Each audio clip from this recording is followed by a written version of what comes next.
Hello, I'm Joshua Farnsworth and welcome to my traditional woodworking school. In this third and final video of our Ultimate Mortise and Tenon Joint series, Will Myers is going to show how to take the tenon that he made in video 1 and the mortise that he made in video 2 and put them together and drawbore them in an amazing historical method that will hold this joint together super tight. So I really hope you enjoy this video, and let me know how you enjoy it in the comments below.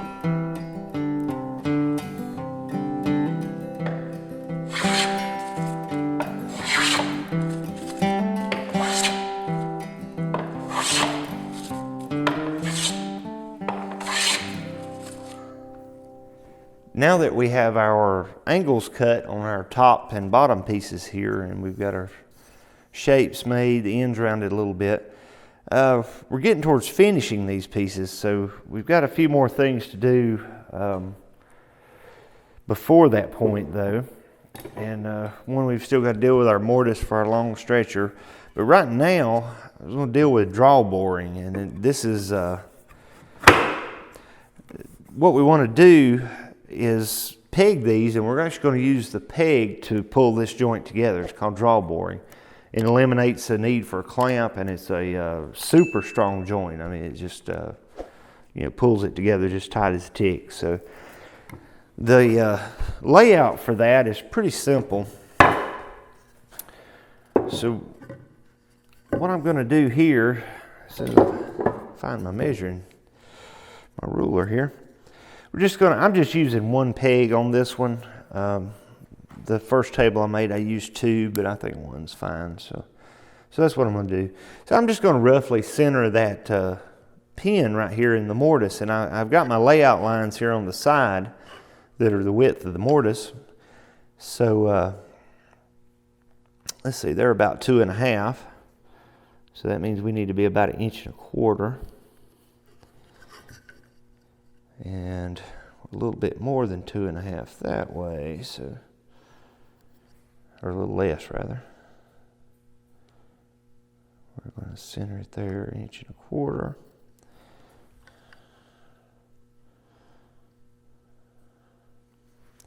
And if really once your layout lines are planed off, if these aren't dead center, not the end of the world. But I do generally bore them from the face side to start with. Sometimes when we go through this mortise here, sometimes it'll wander a little bit, and you may be a little higher or lower on the back side. So have one, the side you're going to be seeing the most of straight. So if you notice here, I'm boring these, and I don't have the tenon in there, and that's key to this working. If you assemble it and bore it, it's not going to work. So we're going to bore the peg hole in the mortise first.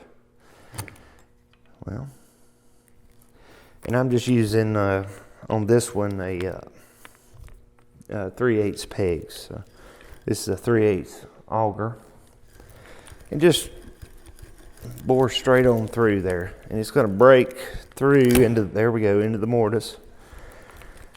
Now here's where you got to be careful. You don't want it to break through the other side. So generally what I do is just let it feed itself, and when it quits pulling, usually that means the lead screws came through, and that's what it's done right here. So I'm going to stop, go over here.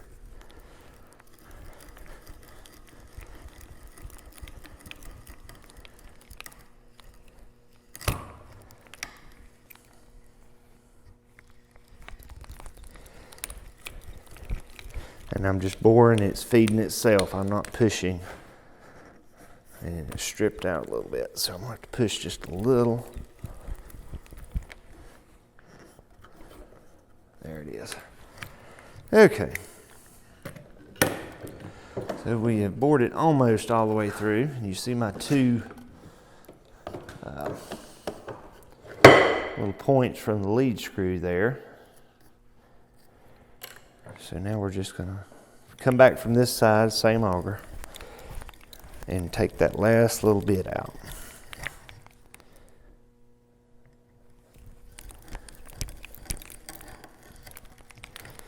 Okay, now here's the secret if there is a secret to this joint, is laying out where the pin goes through the tenon. So what we're going to do, and this one goes right here. Okay, we're going to push this all the way down, just and be sure it's tight against the bottom of its mortise there. And what I'm going to do, I'm not going to bore, I'm just going to take the same auger, put in that hole, and I'm just going to push it. Turn it a little bit, be sure I made a mark. And we're going to let that lead screw make a mark in our tenon right here. And I'm going, there's a little tiny mark, so made an error there. You can see where that is. Okay, now at this point, I'm going to bore the tenon, but what I'm going to do this time, I need to move my pen, is I'm not going to put the auger in that little mark we just made. I'm actually going to move it back towards the shoulder. And that's the secret right there, is we move the hole back towards the shoulder. So that way when we drive that peg in, it pulls that tenon into the mortise tighter. So that's the whole that's what makes it work. So we're going to move over, I don't know if that's a little more than a 16th, probably not quite an 1/8. Different woods, different amounts. The harder the wood, the less you want to move it. We're joining a softer and harder wood here, so but the tenon will give a little. So, but be sure the main thing to remember is go towards the tenon. If you accidentally move and go the other way, when you drive the peg in, it pushes the joint apart. I've done it. It's embarrassing. So ruins your day. So anyway, towards the tenon. Always remember towards the shoulder of the tenon.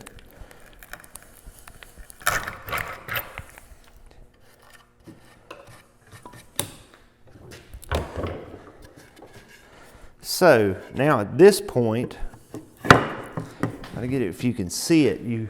A little bit of wood in there, and actually I have too much. I'm a little bit nervous about that. So what I'm going to do at this point is I'm going to take just a, well, that's not too bad actually.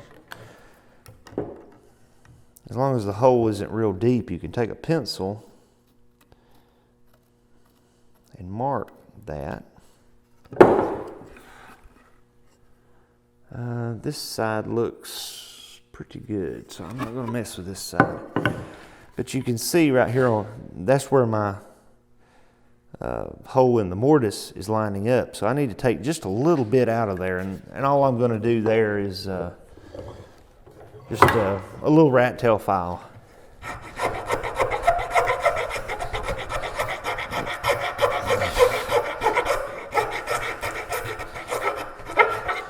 But what I'm doing is removing a little bit of the wood, which will create a little bit less pull right there. And it's going to pull enough with what I've left to do just fine. So, but what happens if you get too much offset sometimes is the peg will either break, you can possibly even break the mortise or break a chunk out of the tenon. So it's kind of one of those things, you want it just right. So if you're going to err, you might want to err a little bit on too little than too much left here. So that one's good. So now I'm going to go ahead and with this one, and of course be sure to watch your layout marks here. Make sure you're getting them in the right spots. So just same thing here again. I'm going to lay this one out and bore it and do the top piece too, and we'll be ready to move on to the next step. I finished the little chamfers on the edges of the legs here, and of course went ahead and finished planing the rest of the surfaces. Like I said earlier, it's just the surfaces I can't reach after it's glued up. Hit right here where we had layout marks. But you'll notice the layout marks are still on these pieces, and there's no use to do it now because we're going to get driving pegs through here and get glue on it. So just the surfaces you can't reach later. So it's pretty simple. We've already done our draw bores earlier, like bored all the holes for the pegs. So now all that's left is to actually glue it. So that's what we're going to do here real quick.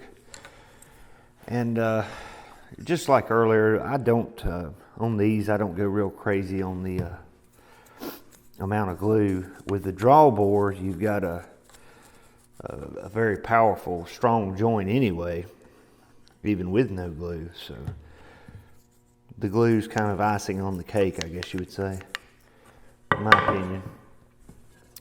So, and I laid these out before I started with see my 3 little marks here. This is goes in this mortise right here that we made those little marks on. You notice I'm not putting a tremendous amount of glue on the tenons. I just want enough to kind of get them a little bit wet, but not so much that when I put it in here, it shears a bunch of it off and piles up under the shoulder there. So there we go. There's one.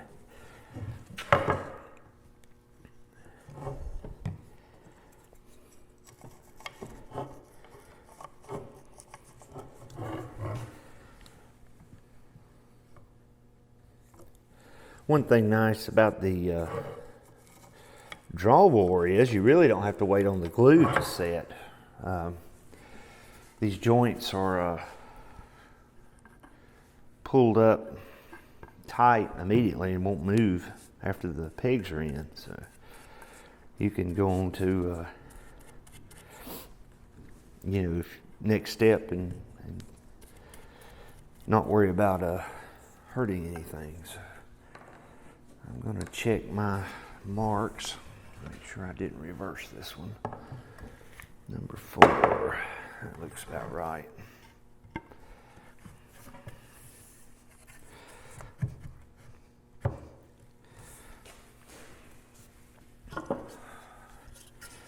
So now we'll do the top piece as well. Try not to make a big mess like I'm doing right here.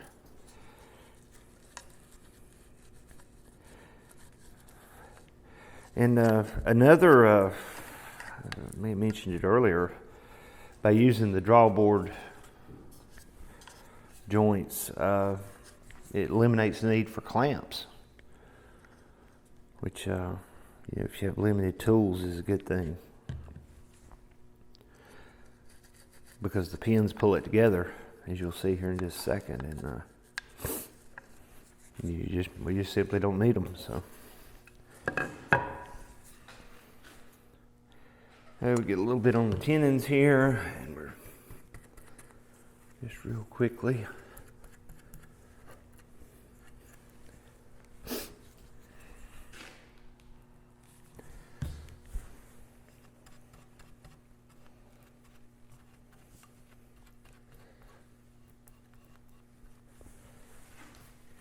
There we go. Try not to make too big a mess, but I generally do. Usually keep some paper towels handy because you'll probably need them.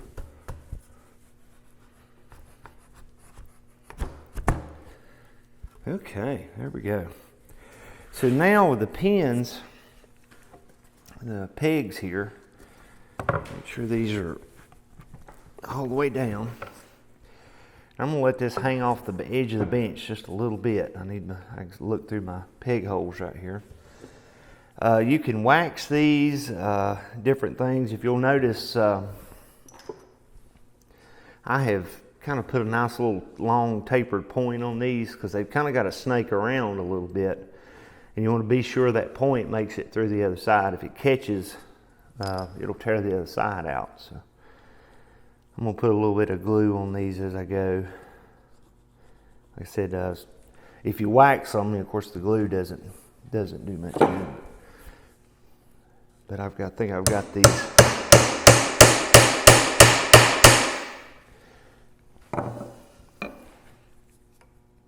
Got these set up about right.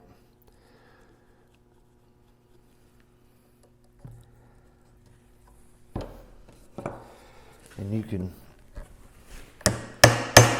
Watch as it pulls the shoulders up. And I drive one side pretty much flush, where all I have to do is just plane it off. And then, of course, the long side sticking through, we'll have to cut off here in a little bit.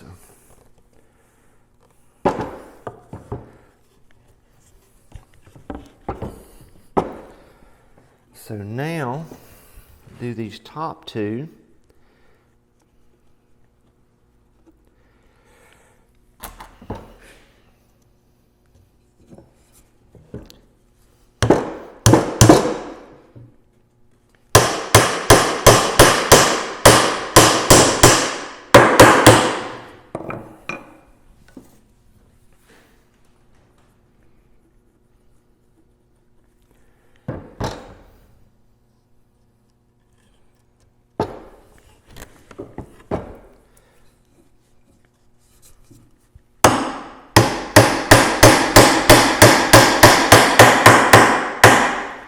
And you can see it's much more pronounced on these, on the pine pieces. You see there's a little gap at the top of the dowel, and what it's done is it's compressed the wood down here as it pulled through. But you can see my joints right here. They're pulled up just tight as a tick. So, and it's essentially, it's as strong as it'll ever be right now. Of course, the glue will dry and of course make, I guess, a little bit more strength, but you can use it just the way it is right now. You don't have to wait on anything to dry or anything. So with this one done, I'm going to get the other one glued up, and we've got one more little detail on the stretchers to take care of, and then we'll be ready to move on to the top. If you're interested in learning traditional woodworking, come take a class at our school in Earlysville, Virginia. You can also visit our website at woodandshop.com, where you'll find a bunch of free woodworking lessons, workshop tours, and our very popular tool buying guides. And make sure you subscribe to our free newsletter to get our latest articles and videos. Enjoy!